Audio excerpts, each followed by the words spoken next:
Well, well, well, well. That's all I'm gonna say about that. So the 2026 college football bracket has been set. Um, your participants are, of course, the overwhelming. I ain't gonna say overwhelming. The unanimous number one team in the nation, Indiana Hoosiers. Wow, they're number one. Coming after that is Ohio State at 2, Georgia 3, Texas Tech at 4. And then you have Oregon at 5. You have Ole Miss at 6. You have Texas A&M at 7. Oklahoma at 8. Alabama at 9. And, of course, Miami at 10.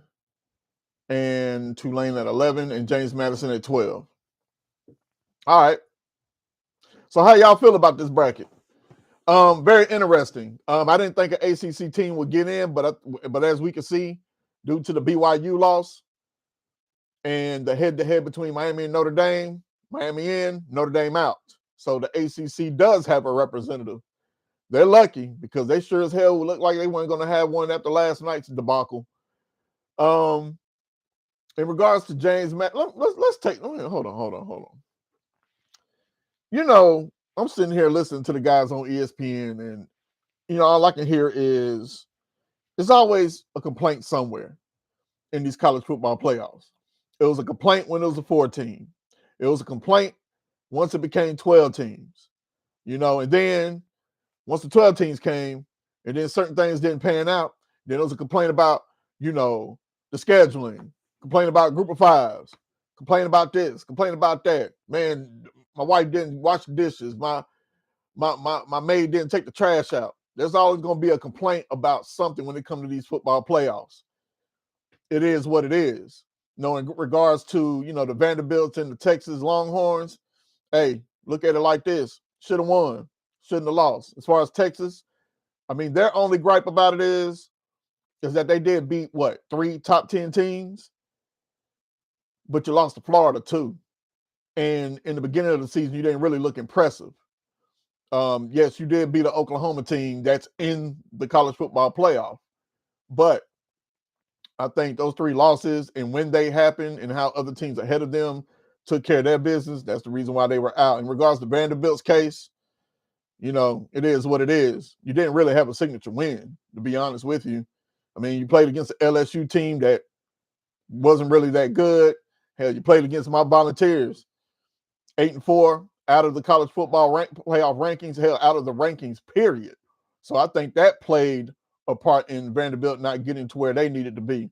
In regards to Alabama, I mean, them not moving an inch, I don't agree with that. It is what it is, though. They got mollywopped yesterday, 28-7. It didn't even look good doing it. Like Kirk Herbstreit said, man, it was a lot of games in the last 2-3 weeks. The offense was underwhelming. The defense kind of, kept them in certain games to where they can win some games. But yeah, their greatest win, they do have a signature win against the SEC champions, the Georgia Bulldogs, on the road. I give them that. They also lost to Oklahoma, who's also in the CFP as well. But they also had that bad loss against Florida State. Even though, it was at the beginning of the season and you really didn't know who was what. At one point, you thought Florida State was back. I didn't. I already knew what that was. Hell, they had Thomas Castellanos, whatever you call him, Claudio Castagnoli. I don't know. But anyway, you had him already. So I already kind of knew they wasn't about to be anything. But you had to kind of figure out what was Alabama looking like. You had Todd Simpson, who was the first time starter. And, he's been there for 3-4 years. So they ended up righting that ship. And, they played okay. They played pretty well, But at the same time, that Florida State, I would have thought that Florida State loss would have kind of at least brought them to, they would have still been in the playoffs, but I think they should have been at least at number 10. I don't know. It is what it is. The matchups, now, as far as the group of 5, it's funny to me how, those guys on ESPN, man, they bicker. They talk about, hey, this team shouldn't have been in there, or that team should have been in here. Look, man, At the end of the day, what did they say? How did they set this up? The five highest conference, the five highest ranking conference champions. That's what it is. I don't care how much you complain and bitch about it. That's just what it is. And James Madison and Tulane were the other two the highest ranking conference champions. Virginia had one job. They didn't do that job. Duke beat them. And then the nerve, this is what I don't understand. Look, Manny Diaz, get off the bath salt. Get off the bath salt. I don't even know why they even had a correspondent at Duke. Wasted her time. Yeah, she got free flights and probably got a per diem here and there, and that's fine. But you shouldn't even been there. There was no chance in hell, as Vince McMahon would say, that you were going to get into the playoff. You're 7-5. I don't care what you say about, oh, we're in the Power Four conference. Oh, we got a better schedule than James Madison and Tulane. I'm not trying to hear that. And as far as Alabama coach Mike DeBoer, as far as what you was talking about, how, we played, they didn't. Yeah, but they didn't lose either. You did. But it doesn't matter, does it? You're still at number 9. You're in. So quit whining. How do y'all feel about it? What is y'all thoughts on these playoffs?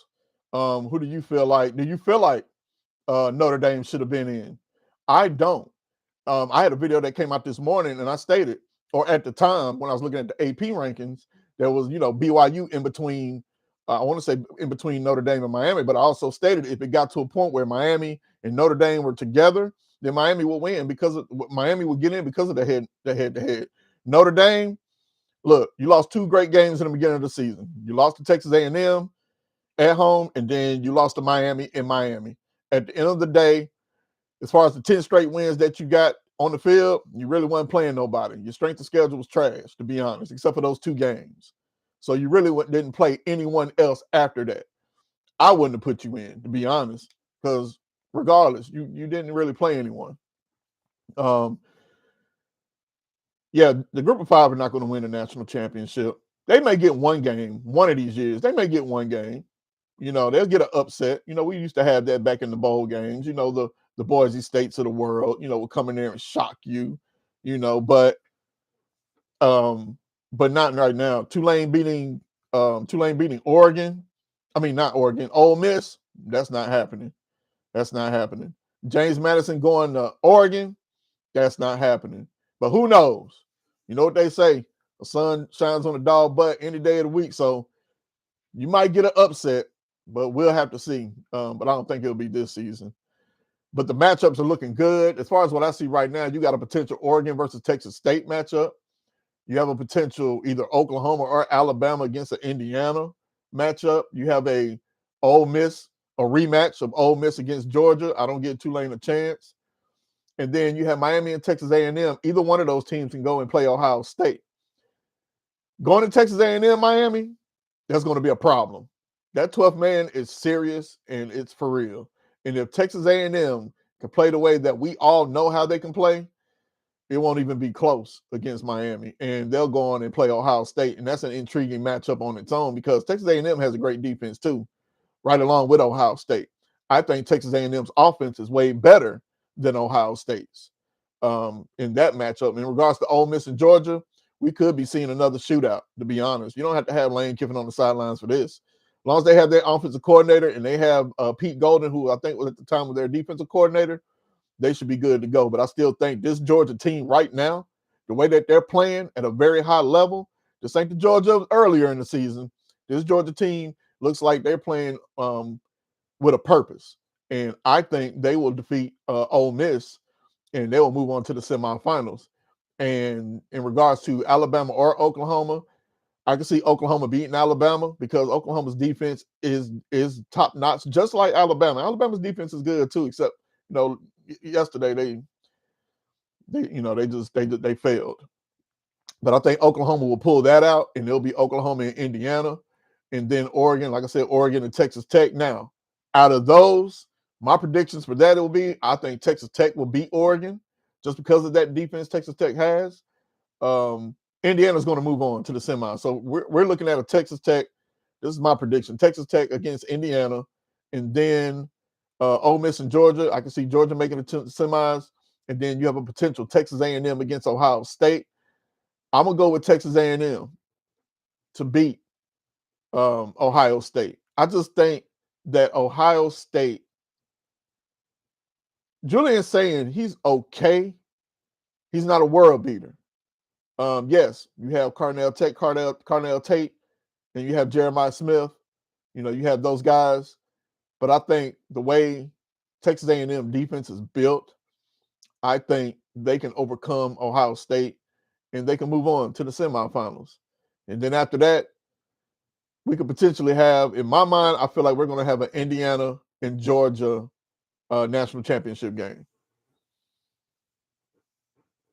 And I think Georgia can come out on top. Yeah, I know. But I got to be fair. I know, me being a Tennessee fan, yeah, that hurts. Picking Georgia to be a national champion. But at the end of the day, I got to put my personal feelings aside.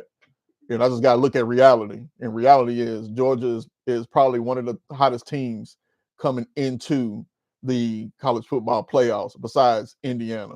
And Texas Tech is a hot team as well. So, but Ohio State, I don't know. We'll see what type of Ohio State team shows up. Because remember last year, hey, Ohio State came limping in, and then all of a sudden, somehow somebody put the super pack on their back, and they just took off.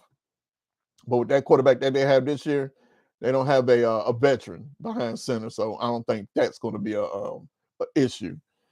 But yeah, man, do I agree with the CFP? That's not for me to really worry about, to be honest. I think it played out the way it needed to play out. Notre Dame being out, I agree with that.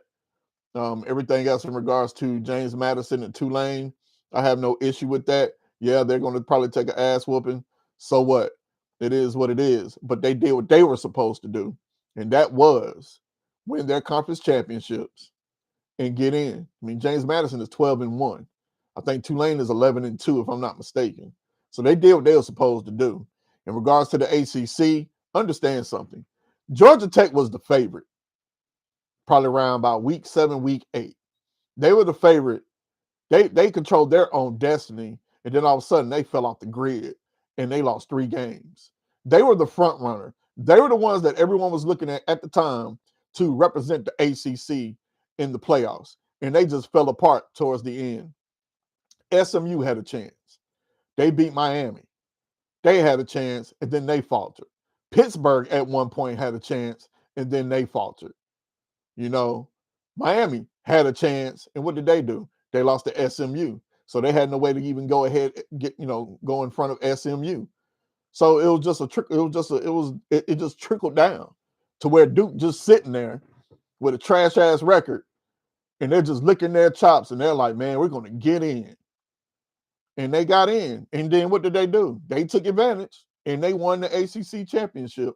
And Virginia, who technically should have had another loss in the conference, but due to scheduling issues, you understand, Virginia and North Carolina State, their game was a non-conference game. So technically, Virginia probably wouldn't have been in there, but the schedule is the schedule. They did what they were supposed to do, and they got they got to the ACC championship game. So it is what it is. In regards to and it's crazy because most of these teams, their coaching staff is leaving. I think James Madison's coach, he's going to UCLA. I want to say Tulane's coach, Summerall, he's going to Florida. Ole Miss, of course, we already know about that. Lane Kiffin, he's out the door. He's at LSU. Who else? Oregon, they losing both their coordinators, offensively and defensively. So there's a lot of teams in here with a lot of coaches that are not going to be. They're no longer going to be with their respective teams. So that's going to be interesting. But they've decided to go ahead and coach until they take a loss, until they go home. So I respect that. I respect that very much. But right now, it is what it is. I'm ready for the playoffs to begin. I'm not sure where my Tennessee Volunteers are going to be at. I was able to see the predictions, and they have us basically going to Tampa to play against Iowa again for about the umpteenth time. I swear we didn't play. Man, we didn't play Iowa about what 3 times in the last 9 years, if I'm not mistaken. Starting back 2015. I know we played Iowa back in the day, but just in this 10 year in 10 years, we play Iowa. We're going to be playing Iowa 3 times, and probably going to beat them for another time, a third straight time. But we'll just have to see. I hope it's not Iowa. I hope it's somebody else.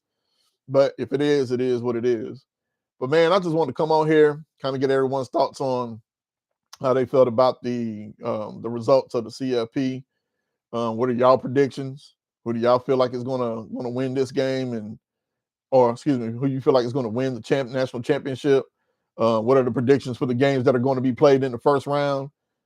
So with all that being said, man, hey, happy Sunday to everybody. Yeah, I wasn't gonna lie, I wasn't gonna stay long for this one, but happy Sunday to everybody, man. I hope everybody's week is great. If it's not great, shoot, find a way to make it great, man. Because hey, every minute above ground is always an opportunity.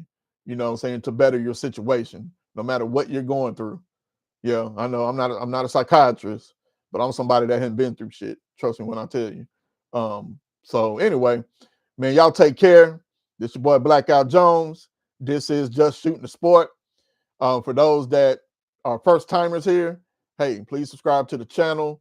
If you do, hit that subscribe button, hit that notification bell, hit all, so you can get every notification when I drop content. Like, follow, share. Folks that haven't, that may, what I'm saying, love Tennessee sports or just love sports in general, hey, bring them over to your boy. I'll truly appreciate it.